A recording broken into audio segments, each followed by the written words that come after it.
Welcome back. Why did you ever leave? I'm Layman Pascal, and this or possibly that is an integral stage series called My Kind of Country. What we've been doing is a second tier, second person discussion about a first person experience of a second person phenomenon in a third person context. That's a little pseudo integral algebra just for Bruce. What it means is we're talking to people who are active in the developmental, transformational, and regenerative communities and talking to them about their experience of being part of a nation. Most of us here are pretty planetary, cosmolocalist, network state, or even galactic eternal in our sensibilities, but we all grew up in and are part of nation states. We talk about countries as though they have an identity, some kind of code and flavor that makes them unique. Is that how it really looks through a perspective of metacognition, integrative culture, and liminal sensibilities?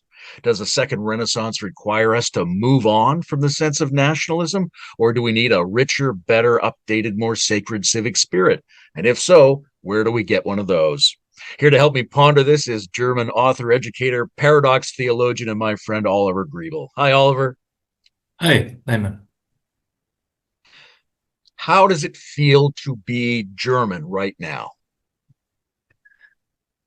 Well, we have some crises which are quite serious. For us, Russia is not so far away, not as far as North America is. It's all different, and really, now in my day in the 1980s, I made the what's it called the replacement service. I refused to go to the military, and then I had to make a replacement service. You go to instead of going to the military, you do some social work. In my case, it was alcoholics, and so I would never have dreamt that one day I would be partisan for armament, armament, and now I am, because really there's this threat to the EU, Europe, the European middle class, well-to-do civilization of Germany, France, Scandinavia, and so on. And not only is the whole system of treaties of diplomacy, of international right, has been completely wiped off the table by Putin. There's also a threat that, for example, if Ukraine is invaded by Russia completely, then there's a chance that 2 or 3 million people will move westwards, and many of them into Germany. And we have already a big problem with people coming from North Africa, for example, trying to cross the Mediterranean, and our facilities for the asylum searchers are completely full. There's a certain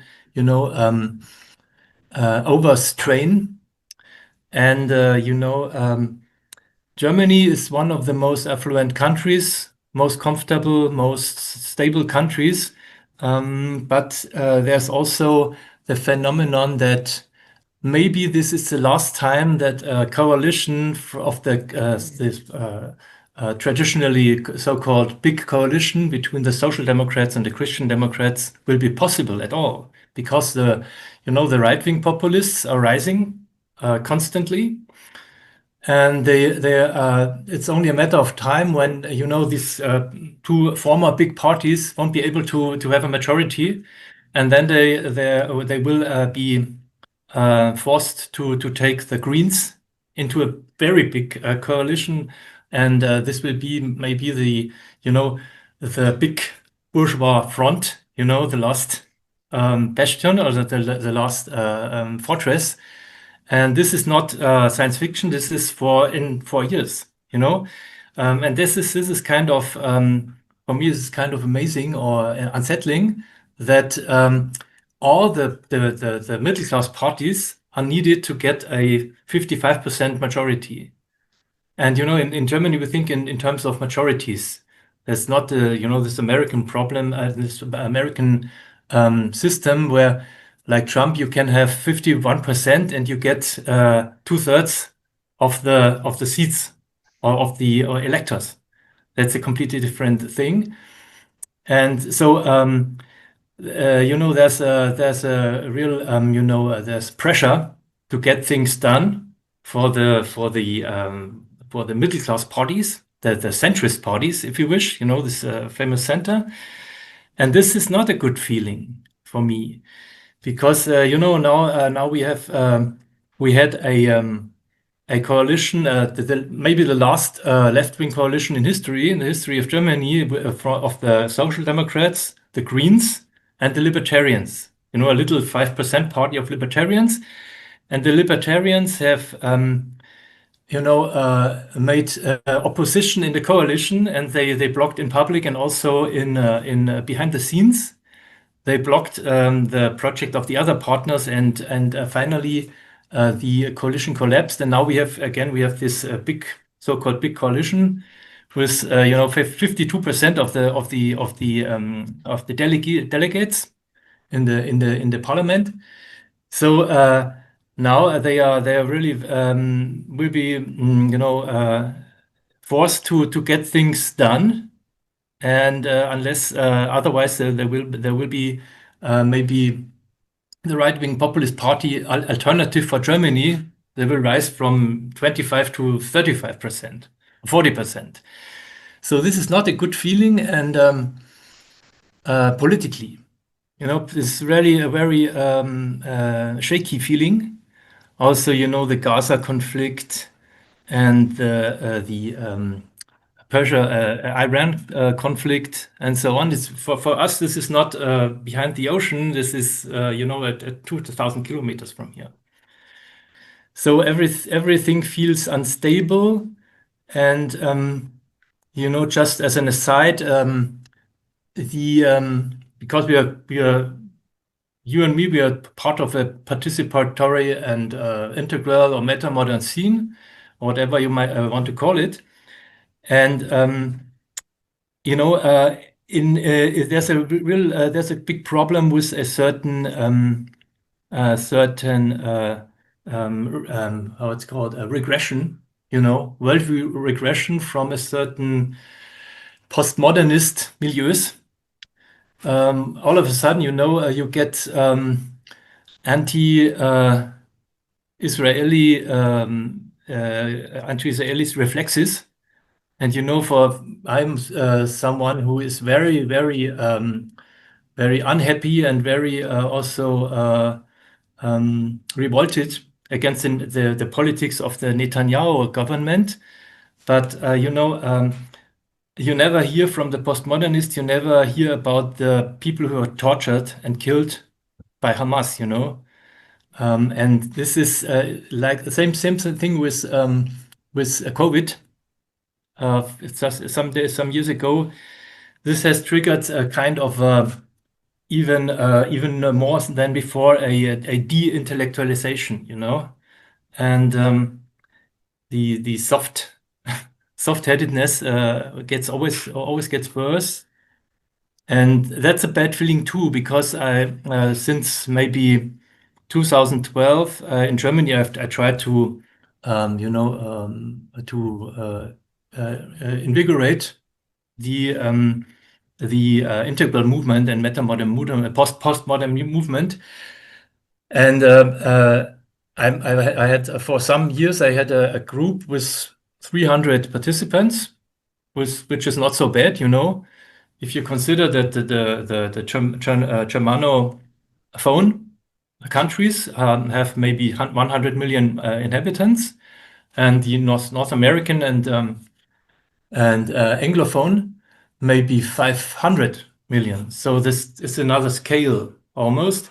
And so there's the critical scale with the Germanophones is not reached, I'd say. And so one day I simply gave up, and now I have this anthology I published in English, and the next book too I will publish it in English, because there's no audience. There's no audience even in America. You can be with the big number of books that are published, you can be happy if you sell 200 copies. That's not so bad, after all. And in Germany, this would be 80 copies or something. So politically shaky and uncertain feelings as a someone who tries to foster a postmodern milieu or whatever it might be.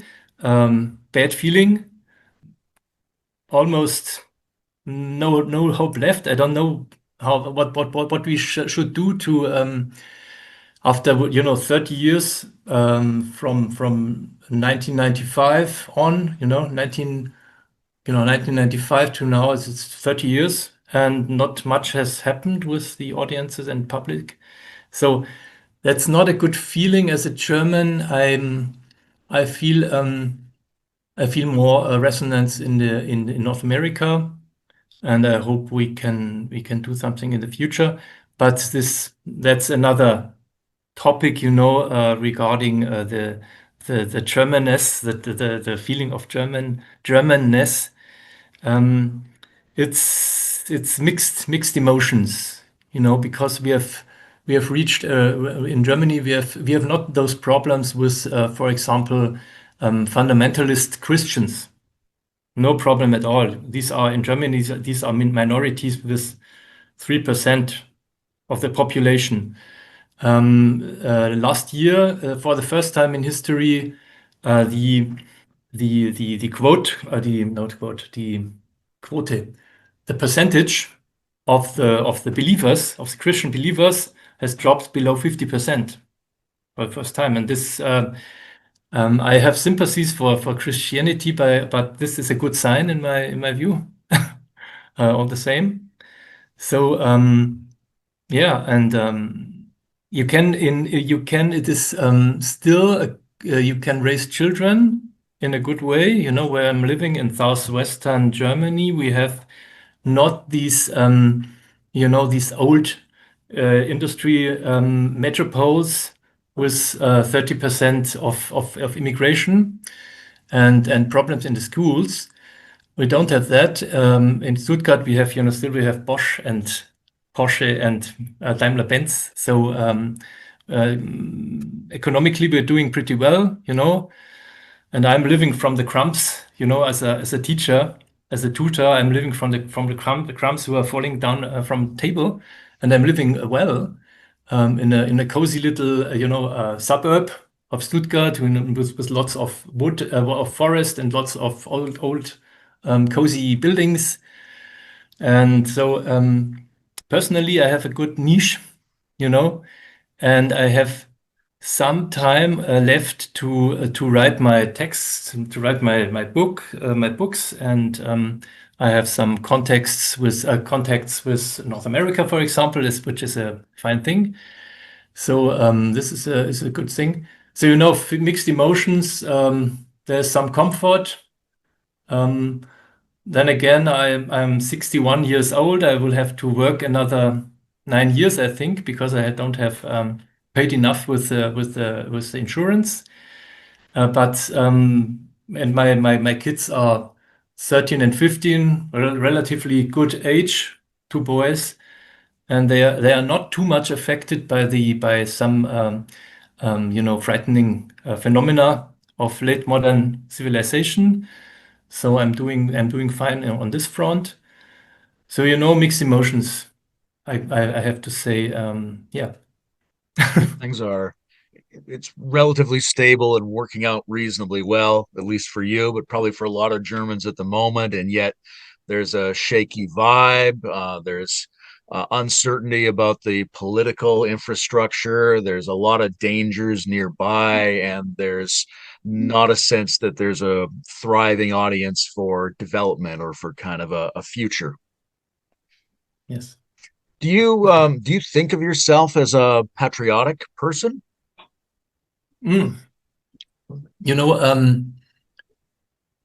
This is in Germany, that's a delicate issue because we had this Nazi thing going on. And my father was from Munich, and in the early spring of 1945, Belarus is his house in the suburb of Munich. They saw the last people from Dachau walking by on their death marches.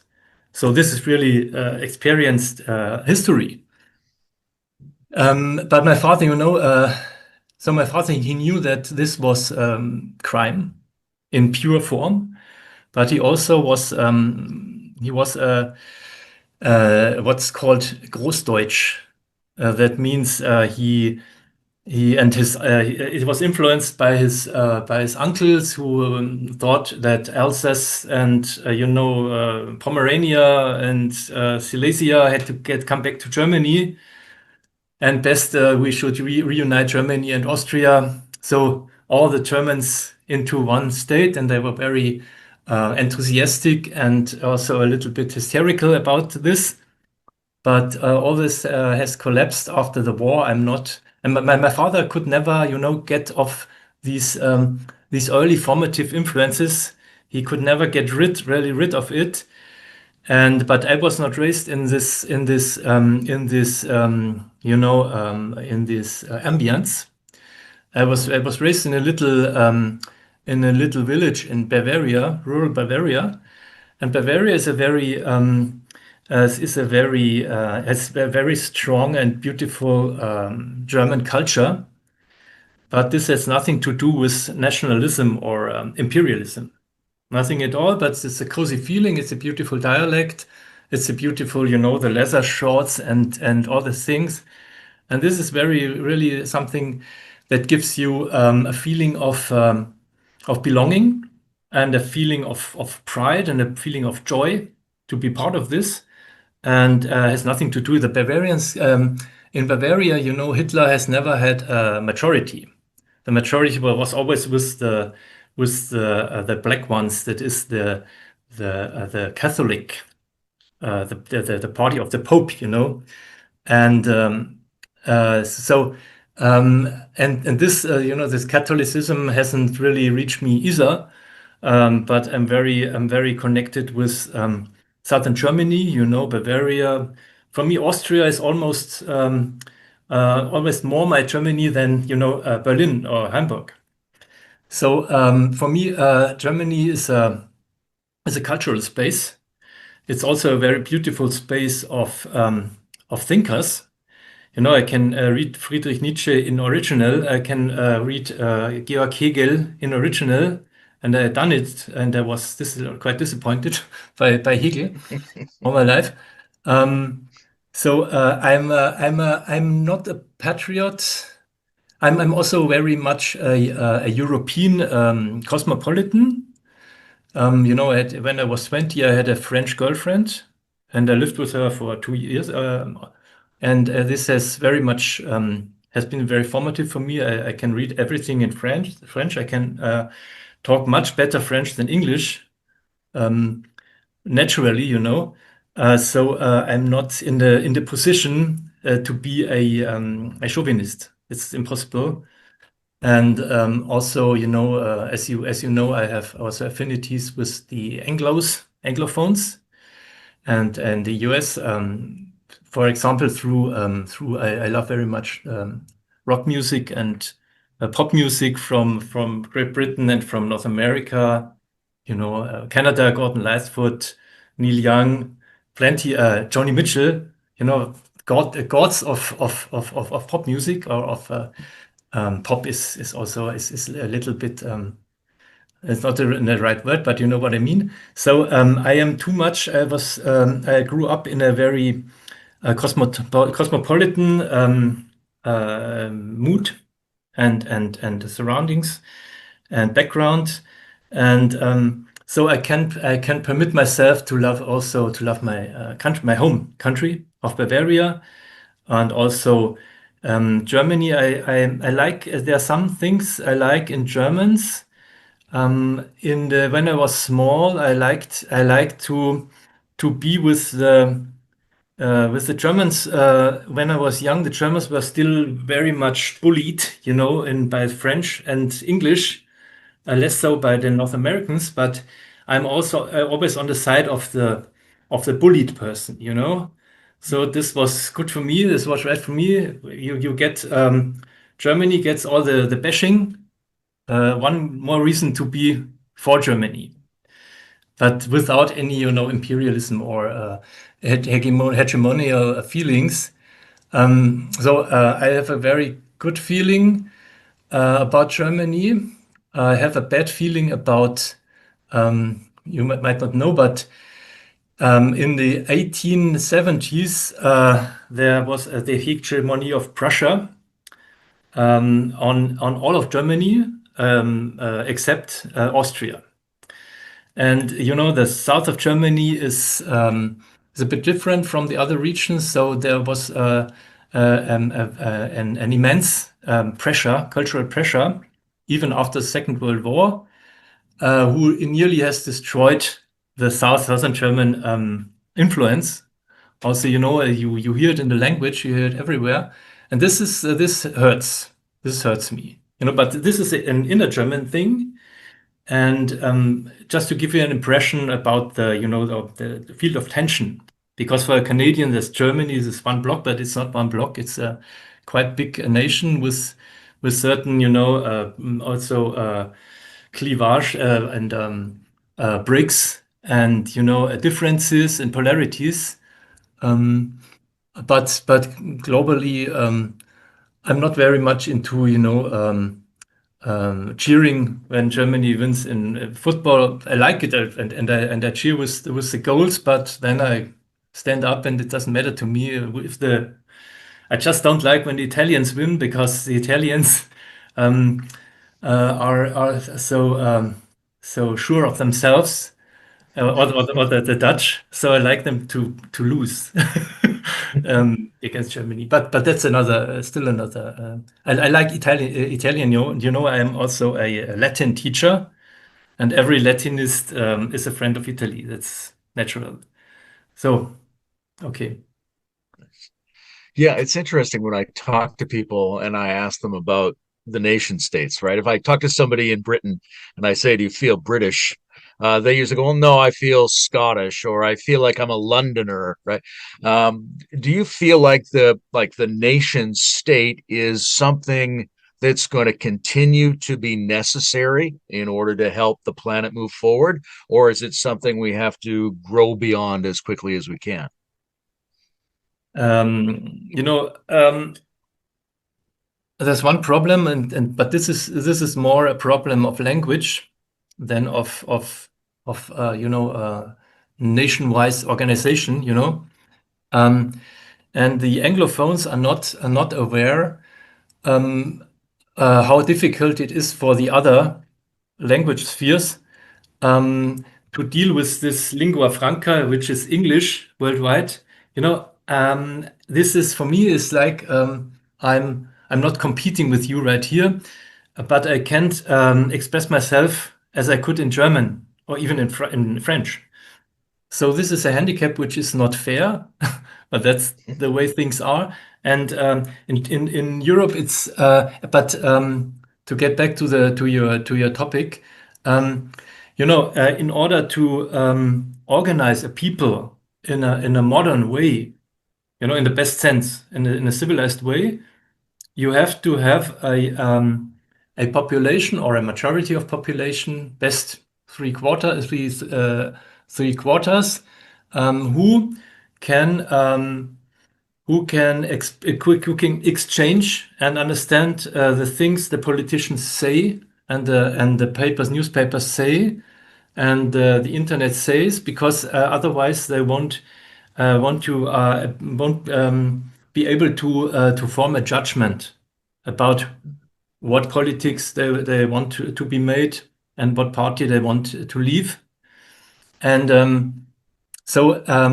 for example, one problem with the many immigrants we have is that they not only are they not educated enough in many cases, coming from a lower lower layers of society, but they are not, they don't speak enough German to really understand what's going on. And that's really absolutely toxic for a real democracy. Even if people understand the language, like in North America, you have all these populist, right-wing populist hillbilly populations, and they won't understand. They won't understand. They will be, always prepared to blame the state for almost everything that goes wrong, which is almost is like an obsession with U.S. citizens, but also English a bit, and Canadians maybe less. But that's a real problem with you Anglo people, is this allergy against the state. It's like a fix, idea fix, an obsession. But at least you can somehow reach them via media, And if the populations don't understand what their governments do, for example, and there's no one there to mediate, then we have a problem of participation, of legitimization by elections, and I don't see how we can do without, And I give you an example. East of the Rhine River, we have Germany. West of the Rhine River, we have France, and the languages are so different. The threshold in order to learn enough about the language of the other to really be able to have a conversation, or to understand the news at the television. This threshold is so gigantic that it would be impossible to unite these two countries, because unless you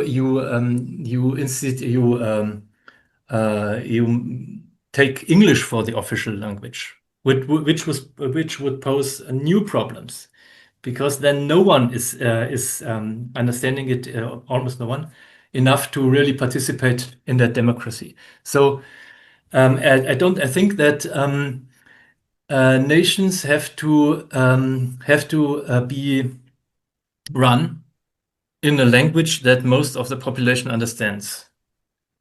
Otherwise, its democracy I think, will erode. And that's maybe so. So we can, for example, we have the European Union, and there's also a parliament, a European Parliament in the town of Strasbourg, between Germany and France. But not many people are interested in what they are talking in the European Parliament, and you have problems even to interest them in the things that the national parliament negotiates.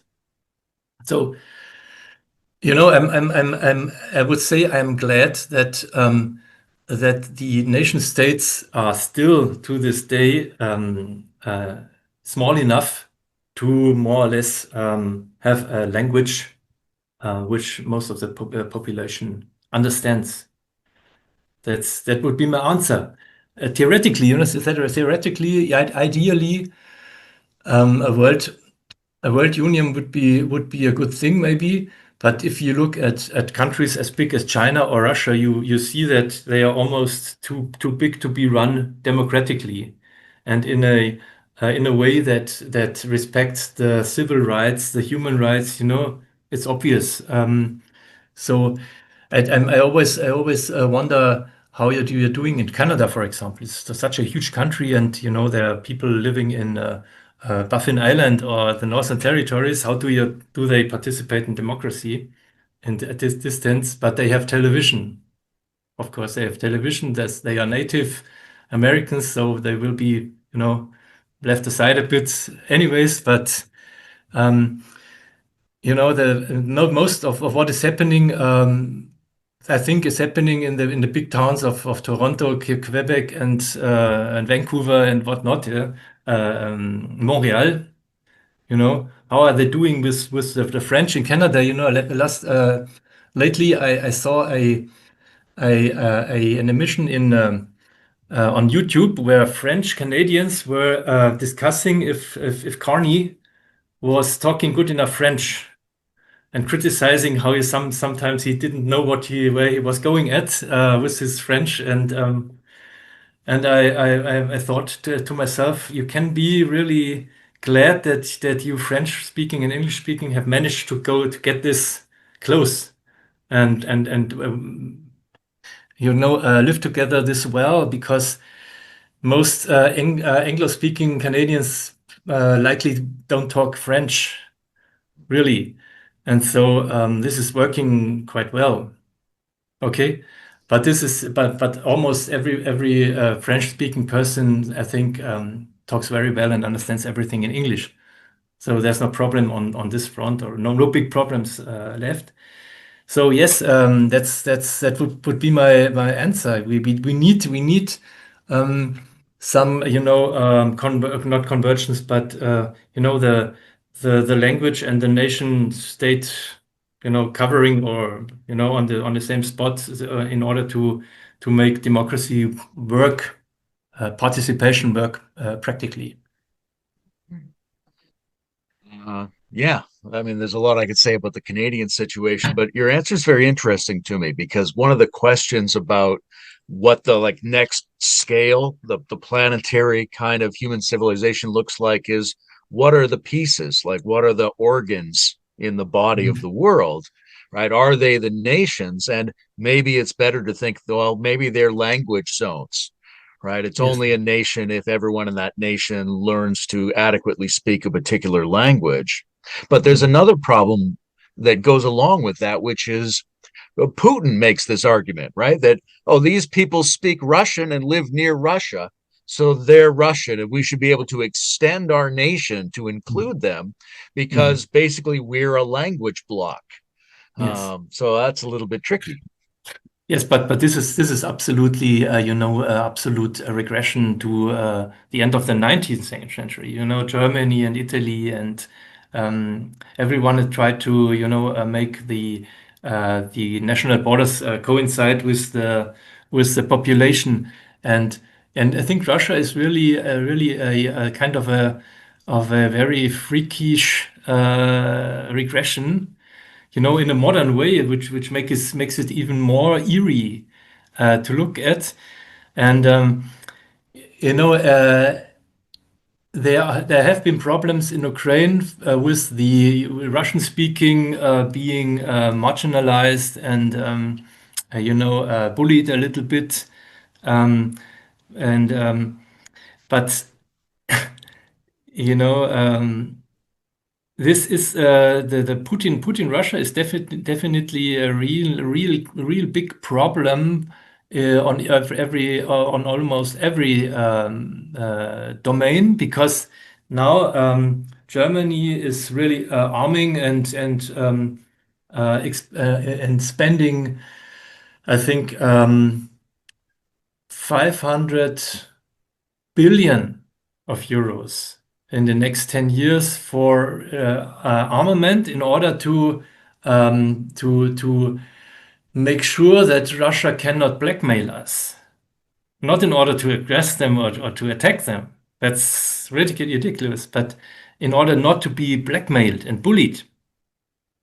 This civilization area, and you really feel, from Portugal to Kiev, I would say almost, and Estonia, Finland, and also in the east it would be Greece. There's a civilization sphere which is much more important than the nation of Germany or Greece or Portugal, and we currently we are defending we are defending this civilization. Um, against Russia, and we are spending all the money we would desperately need for fighting the climate crisis and ecological crisis, and make our civilization sustainable by any means. we are spending it in order um, to contain Russia. And that's such a disappointing and paradox and grotesque situation. Do you feel like most of the people in Germany or most of the people in the other European countries share your sentiment that the European civilization zone is more important than their nations? Or is that just something that educated, sophisticated people feel? Absolutely educated. There is a certain percentage, a certain amount of educated, civilized people who are cosmopolites and who absolutely understand what's going on. And I think it's even the majority of the people. But it's a close majority because we have this problem in the post World War II era. We have the problems that the middle class people always tended to invite uh, little educated people with little cultural bonds to Germany or any other countries in order to have cheap labor, in order to have more purchase power for themselves. They let in all these people um, who are not so educated and who, they want to make their ends meet and have their families. But these people, some of them will, and that's a promise, of course, will climb up to the upper middle class, where everybody wants to be, but most of them won't. And you know, and at some point, these what's it called in English? Down classes, the lower classes. At one point, these lower classes are at 50% of the population. Many of them will never vote, but 30% or 40% will vote, and they will mess up the whole model, the whole middle class model at some point. And the middle class has conjured up this problem with its greed for consumption. So there are some points for me where this post World War II middle class thing is leading nowhere sustainable. We have the immigration problem, we have the ecology problem, we also have the egoism problem, the competition problem, a whole lot of mentality problems, and there's very little, the fashion problem, for example, and all this makes people shallower and shallower in the head, I think. So you and I are dreaming of a maybe teal yellow civilization, but this is so far away. I think we'll never reach it, and I think we should accept the thought that we are made to do our best for tiny little elites to éclairer to enlighten various tiny elites. So when the crisis get always more severe, we have already made the tools, the worldview tools for them available. That's our task, I think, and not to save something. As you said some time ago, I have hope maybe for in 100 years, but not for the next 20 years. And that's exactly how I feel. And some years ago, I was a bit desperate when the awareness hit me or struck me for the first time. Not only that we are in an ecological crisis, but that the majority of Western people doesn't give a damn about it. They just keep on keeping on, with business as usual, and I think they will until nothing goes, and then they will still search for scapegoats other than themselves with their consumption. So, you know, I don't think we are going towards. I think we are going towards maybe a catharsis. You know, a catharsis through catastrophes of a middle scale. I hope only not yet the really big scale. So we have some time to adapt and to get more resilient and get some sense, you know, into Western populations. Because if there's a regression, if at one point, you know, if there's regression to real totalitarian regimes in big countries of the West, you know, as the US or in Europe, then I don't see any hope for us because they will see us as enemies, as we would be. So then again, you have the problem: do we want to go to jail or not, or shut up? You know, and that's not our problem actually currently. So when you were young, you grew up in this feeling of Bavarian coziness, and you also learned that you were part of this thing called Germany. How did you learn that you were a German? What were your first experiences of realizing that you were in Germany? Um, I think it's often it's really you know, my father was a nationalist. That's you know, you hear him speak, and for example, my father thought that the Allies after World War II didn't have the right to judge the criminals, the war criminals, German war criminals, according to laws that didn't exist before. That violates the principle, the Latin principle of nulla pena sine lege, no punishment without law. So this was his mindset, and we had many discussions where I told him they were absolutely right to do it, and I'm glad they did it.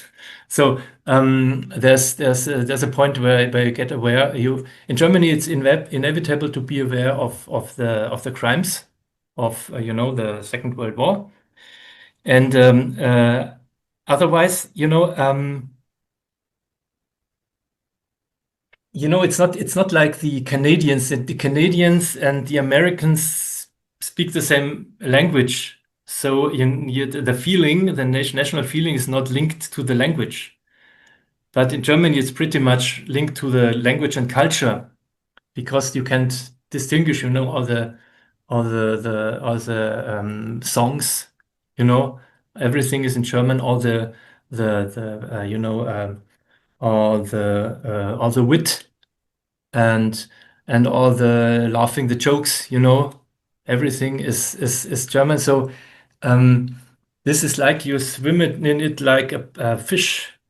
There's no need to have any artificial feeling about being German or not being German. It's absolutely clear. Bavaria has been part of Germany since 580, and this is long ago, and never has questioned this. So sometimes you have a championship of a football championship, and there, you know, everybody is cheering when Germany is world champion. But otherwise, uh, I've always been I've never been a normal child. I've always been this a philosophical person, even as a 5-year old. So I saw things, and I noticed things before anybody else of my colleagues at school, comrades at school, noticed them. And also in the 1970s, I was a big TV watcher person. Even you know, this what's it called, addictment problem. But you know, I was always a great looker of documentaries. So there, you know, is always for me is a feeling of being German, of having this historical burden on your shoulders, but also for example, in the 1970s, 1980s, there was a huge ecological movement, a huge postmodern movement in Germany. I think much stronger than in Canada or the US. And this was a very formative experience for me. And this is very German. You know, you were wearing also amorphous clothes, and you know the shoes that look like a duck feet or something like that. Um, and so this is I was proud of that too. And these were for me influences also the writers, you know, the ecological writers, and some of them are not even known, Karl Friedrich von Weizsäcker or Karl Ameri.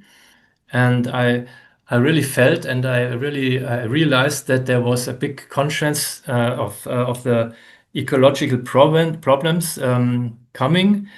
And I was very sad. Even in the 70s, I was very depressed about the consumerism and the hedonism, you know, in Germany. So partly, you know, I had other problems, even as a child, and was thinking already thinking on a global level and European level. So first experiences, no, you know. For Bavarian, it's clear that he's a German, and we have these problems with history. We have all kinds of neighbors, and we are bullied. And now that the tables have changed completely, and everything in France, everyone in France is happy that Germany exists, because they are some kind of anchor, you know, anchor of stability and of sense, you know, just common sense, able to make a coalition. And even if you don't like the other party, you make a coalition and you govern in a sensible way. And not like in France, always, you know, the rooster fights going on between the egomaniacs, you know. That's very different. So yes, that's my special case, and I can tell for a typical German. But in my youth, the example was pretty much North American culture, you know, with jeans and sneakers and the pop and rock music.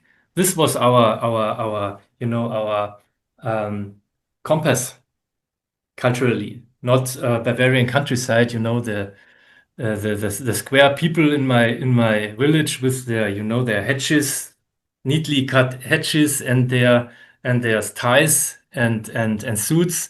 This was our counter image. And the example was America with its heroes of music and of film, you know, the maybe Robert Redford, Warren Beatty, you know, the cool and easy people. This is the identity of my generation is very mixed, and there's a lot of what I call nest fouling going on, you know, with Mr. Postmodernist. It's like an obsession to always bash on Germany. And that's something I really don't get, and I really don't like it, you know. Making yourself look smart and holy at the expense of the Nazis, or yes, who aren't Nazis, so much Nazis. Even our right-wing populists in Germany, the Alternative for Germany, they are not by any means, genocidal people or imperialist people, you know, all the worst things, or people making concentration camps for left-wing. Nothing to do with it. It's stupid. It's an anachronism what they're doing, but this has nothing to do with Nazism, with fascism. You know. Okay. Yeah, am I still on the track? Yeah, that's good. I'm interested in this I sense that Germans of your generation grew up with this very strong feeling about American culture, not necessarily American politics, but American culture. How do you Absolutely. feel about American culture now? How has that changed over your life Oh, from a German perspective? yes, yes, this has changed. I also we also knew that the average American was very square and very narrow-minded and even fascistic tendencies, and that these counter cultures were tiny, the 5 or 10%, and but all the counterculture of the 70s and 60s and 80s was a youth culture, absolute youth culture. But these youth have aged, and now they are old men. Paul McCartney is 83 or something.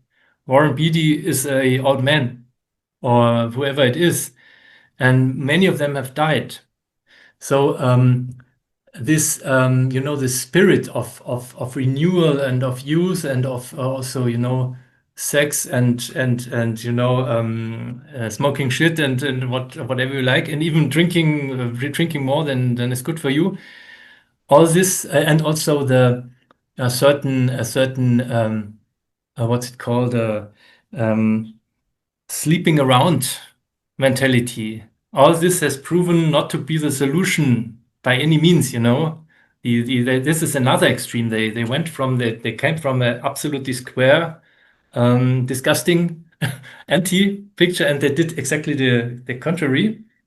And not only some of them, but very many, or even of my generation, try to make this to realize this hedonism program and this in a way nihilism program, and all of this has failed, and now they are in the 60s, 70s, 80s, and they are old, and they still, for example, are not able to make a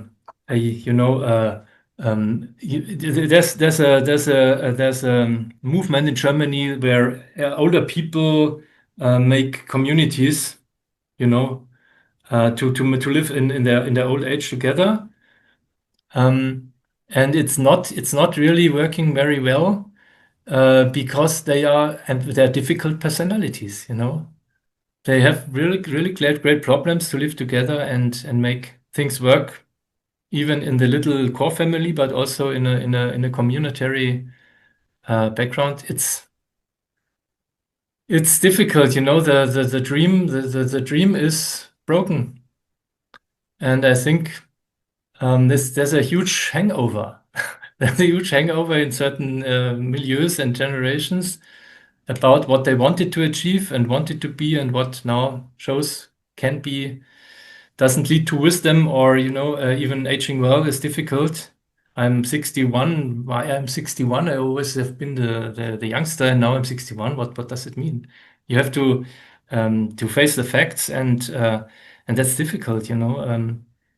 That's for me. That's an issue, and the Americans. I'm very disappointed with the superficiality of North Americans. All the makeup, for example, of the women. I don't like that. It's so unnatural. The whole suburbia middle class is incredibly shallow, and this affects Germany too, because the young people still look towards America, and they make more attention to their hairdos. Even my sons, 13 and 15, they like this. They pay attention, and they're looking in the mirror all the time, and that's astonishing for someone like me, like I was raised and grew up. We try to be cool. We try to be, you know, easygoing like the North Americans, but we were shallow too, and vain in a way, but not so much. And that's something that's in America has reached a level I that really not disgusts me, but bewilders me, absolutely. And that's in Europe, we're still pretty natural in comparison to that. Yes. Are, are Germans reluctant to visit the United States right now? Um, I wouldn't be, I wouldn't be if I had the money. I would go over and visit, Brandon Dempsey's farm every year.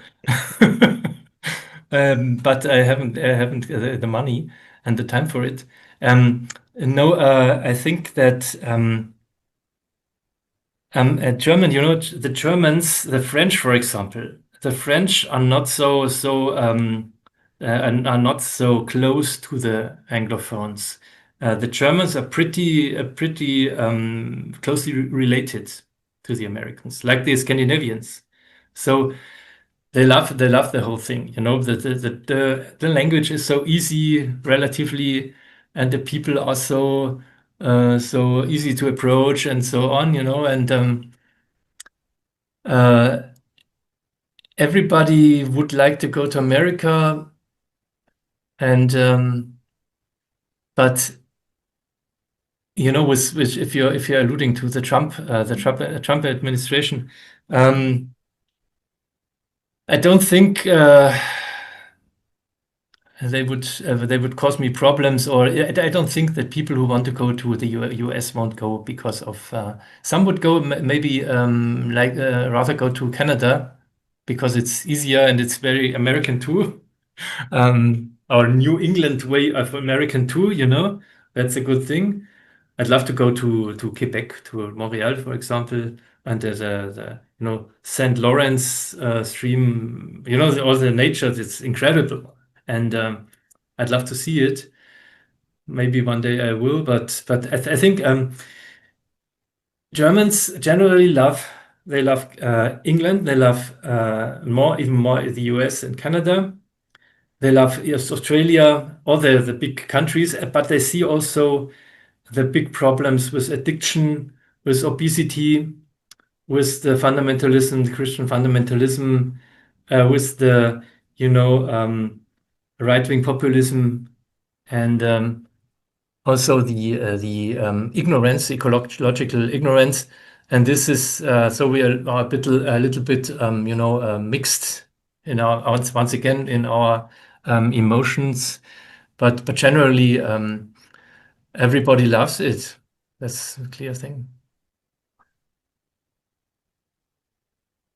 What do you remember about the reunification of East and West? Oh, this is a large topic because the reunification has to some extent has failed because now the right-wing populism is very, very strong in Eastern Germany. Otherwise, it wouldn't be this strong. In some regions or states of Germany, they have the majority, the right-wing populists, and this is really frightening for me.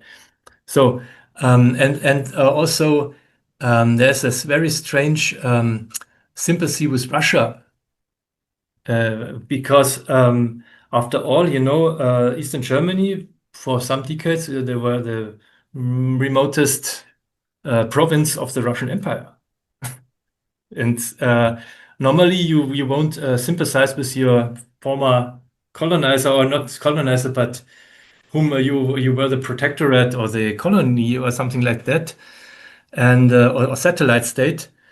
And now they are sympathizing with Russia and won't listen to any arguments otherwise, and that's really disconcerting.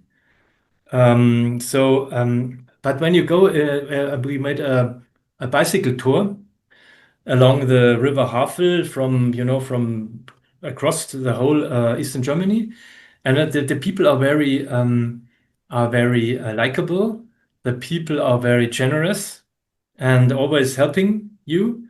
In fact, among us, I like them more than Western Germans from the point of view of mentality and temperament because they are not so much, wasted by the decadence, the consumerism decadence is less marked in Eastern Germany.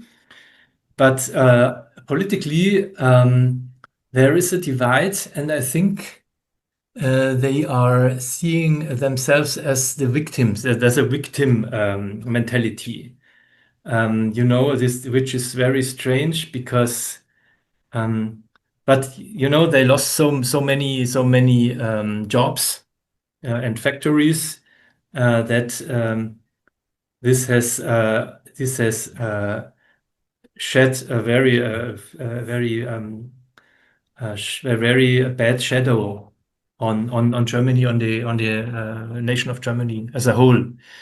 So Germany is not as united as other nations, but other nations also have their breaks and their cleavages inside almost every one of them. But I'm very concerned about the future, and none of my concerns has to do with, especially with Germany. All of them concern the whole humanity or Europe or the Western civilization and human rights sphere.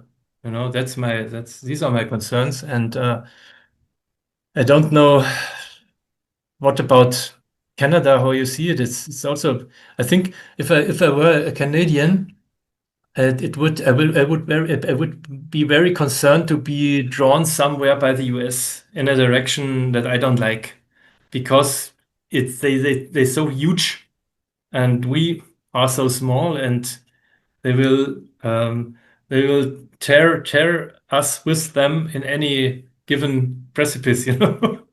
But what do you think? Do you think Canada can be a counter example how North Americans can be as opposed to the US Americans? I don't know. I feel like for the Americans who would feel that Canadians were a counterexample are already kind of a counterculture in the Mm, United States already. I think Canada is always sort of halfway between America and Scandinavia in how it mm, organizes itself. And so what they do changes what we do. Like if they go further to the right or if they fall apart, then our halfway position is dragged along with them. And mm, if they get their system together, then ours goes in the other direction. But I think the two current administrations, I think the uncertainty of the Trump administration and there's a kind of nationalism to Carney, um, and a sense that we do have to make more of a stand and that we have to reach to different allies. We're going to okay. be, for military and for money, we're very dependent on the United States, although we have things they very much need from us. But Mhm. we've relied on them maybe too much. And now we have to draw some of that back and spread it to other countries. I Yes. was wondering because there's a lot of Ukrainians here. And so there's a lot of sympathy for Ukraine. And we have a border at the North Pole with the Russians, so that's a contested area up there. But we don't think about Russia very much. We think much more about China here. Mhm. What do the Germans think about China? Is it something that's on your mind? Mm, yes, everybody knows that we have made ourselves depending or abhängig, dependent on China in a very unhealthy way. And there's no plant in whole of Europe who's able to build a chassis for a bike. They all come from China. We're not able to build the gas what's it called, the grenades, for the natural gas. There are no factories anymore, and they're all in China. So, and that's only a few examples. Once again, the greed has made us make these foolish decisions to be so dependent on a very totalitarian regime, which would, I think, drop us without any remorse at any moment if the dependence weren't mutual. And I think it is all the same, but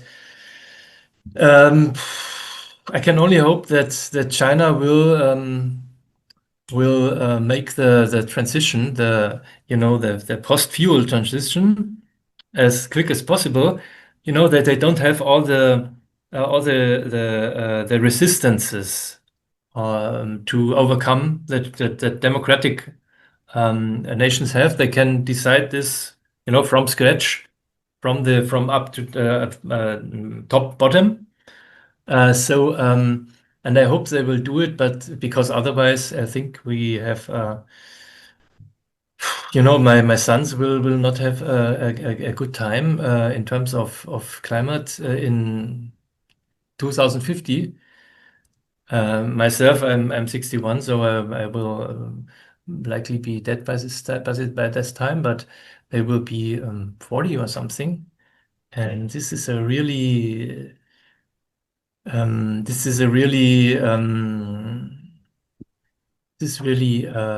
shocking me, and this is really, but I also have a feeling of having given this in the hands of the divine or whatever it may be. I have surrendered this problem a bit, because I can't solve it. I have to trust that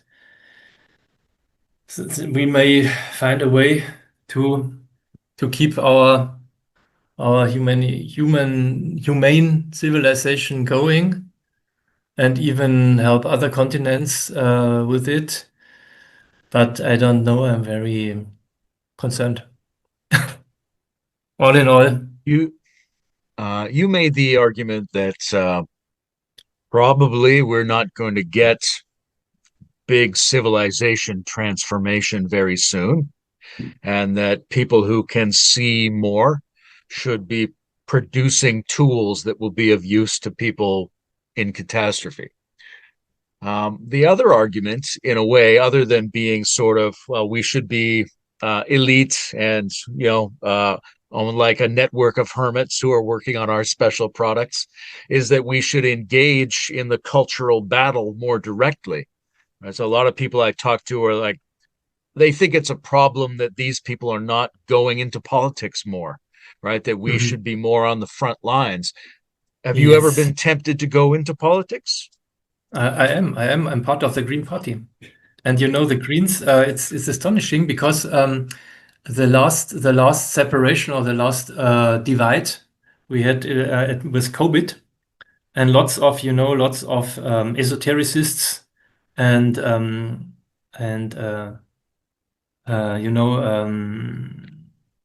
postmodernist, I would say, conspiracy theorists and so on, left the party. No, there was a split with these people, the postmodernists leaving. And in the last government, we had the foreign secretary of state, who was Annalena Baerbock, and the minister of economy and climate transition, who was Robert Habeck. And these persons already were pretty much, I would say, yellow, teal. You won't believe it, but it's true. And but the resonance was quite allergic once again from the population, and this concerted me. And I think that if, for example, you in Ontario, wherever you are living, you are going into politics, local politics, you will likely find a way to exchange with normal, ordinary people, and elicit the best out of them as best you can. But on a national level, I think we both agree that we have to somehow overcome the social democratic technocracy and bureaucracy and meritocracy. We have to overcome this principle, this post-war paradigm. But people are not prepared to vote in any greater number for the more advanced, the more yellow ones. In Germany they are there and they have been voted out of government. So what do they expect to come next? I'm in the Green Party, and now, for example, uh, Germany is more evolved, maybe not. I don't know Canada. I like Carney and these people. I like to do also, although he was a very vain person in a way, but I like this style. And but in Germany, even the Christian democratic chancellor, who is supposed to be more right-leaning, I think by North American notions, he would be pretty much, progressive and even ecologist and something like that. So, the coordinate system is different. And but my general feeling is always Germany is too tiny to make the difference. And the big virtues of Germany, for example, the philosophy. Um, the Germans don't want it anymore. Nobody has the stamina, and the perseverance to learn for 2 or 3 decades about what he would have to know to really be a good philosophically and spiritually round person. They just are not. They are just aren't, and I am helpless. I feel helpless. What shall we do? What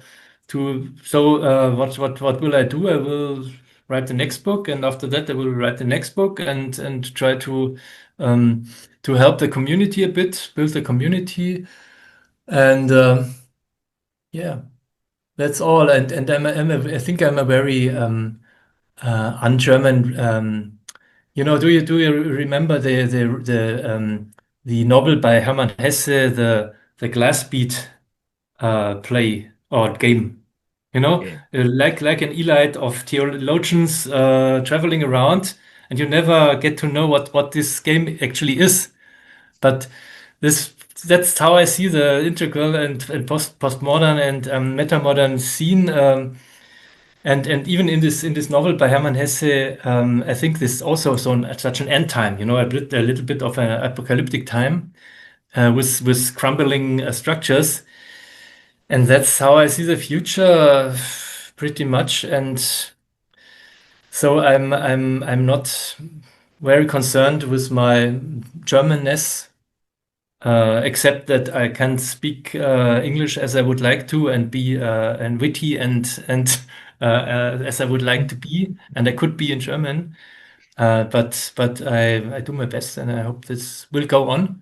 I still feel fit for philosophy and inspired by persons like yourself. So let's uh, let's continue with this good work. That the wit part is interesting, and of course, all the British always pretend that the Germans have no sense of humor. But I have friends in Quebec and in Montreal, and they know French well enough to like do their shopping and get on the bus, but they don't know it well enough to get the jokes, and so they always Mhm. feel like they're outsiders. Yes, that's different. The Romance people, the Italians and the French have a bit different humor than the Germanic people or Teutonic people. And for example, um, what's the most funny thing for but for French find this too is Monty Python. Monty Python, this is really the apex. There's absolute. upper class master class of humor for us. And America, Canadians, talking about Canadians, Jim Carrey usually was making a bit too much, too American, and with his grammar thing and so on.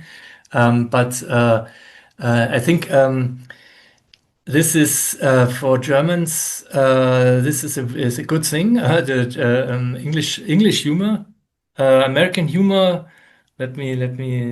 Lately, I saw a parody of the of the trap that Trump was laying to Zelensky in the White House.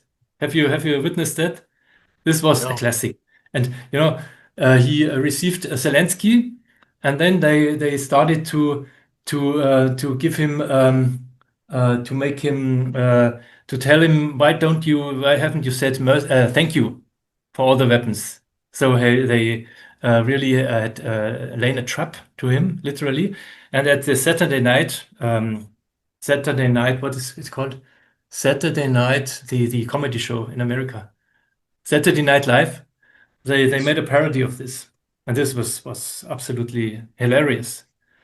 Also, the late night hosts like Stephen Colbert or Jimmy Kimmel, I love them very much, and French are a bit different, and don't be frustrated about that. But really, they say that the enemy, the hereditary enemies were Germany and France, but really it's England and France because there are differences they can't overcome. And so I'm a specialist with France too, and can't hope to ever get into this. I have friends in France, but it's different. The temperament is different, and yeah. So, but I love all of this. I'm a cosmopolite, so don't ask me. Ask a more normal person about all of this. And I'm very glad to witness all of that and to share it and observe it as much as my time permits. Yeah, I'm glad about the role Germany is playing currently in the world. And I think that Germany can help be an example in terms of industry politics, and technology politics to give an example for a faster pace with the fossil transition or post-fossil transition. That's really an important point. And otherwise, yes, I'm disappointed with the reception of integral and postmodern and metamodern in Europe in general. This is really absolutely meager, but we do what we can, and I hope that the delicate sprouts in North America won't fade away and so easily. Once Ken Wilber won't be there anymore, and I haven't heard, for example, lately much from Bruce Alderman, and I'm very concerned about this. For example, where is Bruce? So I hope we can continue to have people who have something to say, who are creative, and also someday maybe not only the creative people, but also an audience appreciating what they are delivering or what they are proposing. Pretty much, like in the 70s, the pop music and rock music, there were great bands, and there was a huge audience who couldn't play this music, but they knew how great it was. And that would be my dream for our philosophy and spiritual thinking. But we're nowhere next to it for the moment. Layman. That's it. Now I have Yes, to, this has been wonderful. Thank you yes, for your I have to cook for my family now. lovely to talk to you. Dark visions, but I appreciate getting some insight into your experience of being German. And I look forward to seeing you on Brendan's farm one of these years. Thank you. Bye. All right, good to see See you. you. See you later.